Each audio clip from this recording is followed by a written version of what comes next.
हर हर महादेव।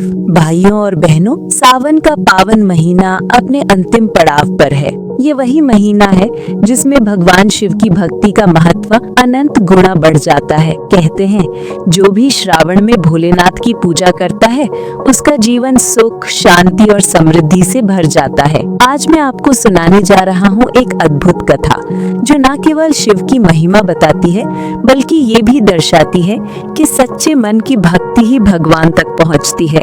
बहुत समय पहले गंगा के तट पर बसा एक छोटा सा गांव था। गांव हरियाली से भरा हुआ, खेतों में लहलहाती फसलें और लोगों के चेहरों पर संतोष की झलक थी। गांव में एक गरीब किसान परिवार रहता था। किसान का नाम था नंदू। वो बहुत गरीब था लेकिन दिल का बेहद साफ।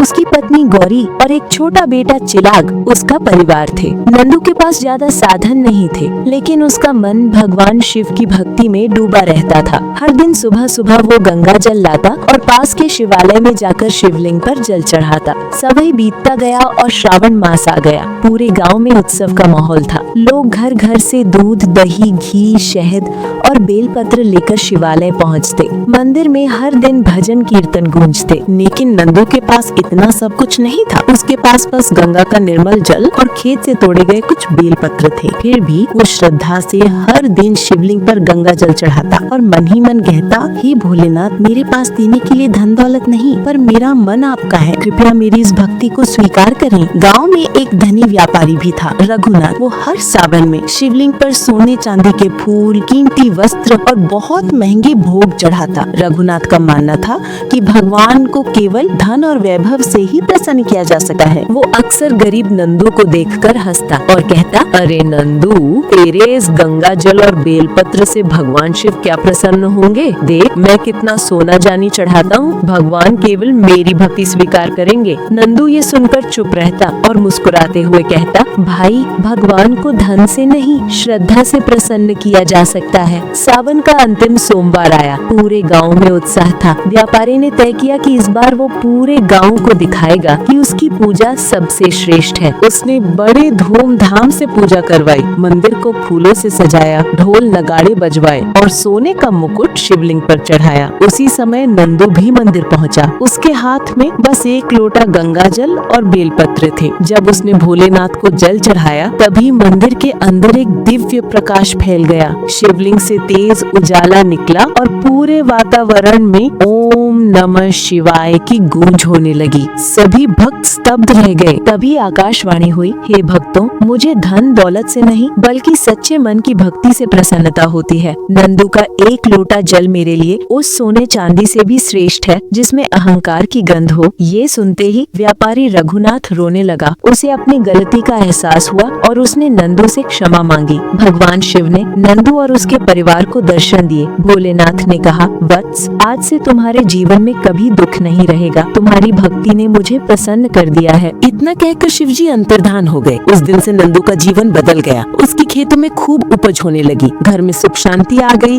और गांव भर में उसकी भक्ति की चर्चा होने लगी। भगवान को पाने का रास्ता श्रद्धा और भक्ति है। तो आइए, जब ये सावन का महीना समाप्ति की ओर है, हम सब मिलकर यही संकल्प ले कि हम भगवान शिव की भक्ति सच्चे मन से करेंगे, बिना किसी दिखावे के, क्योंकि भोलेनाथ तो बस एक सच्चे भाव की प्रतीक्षा करते हैं। हर हर महादेव।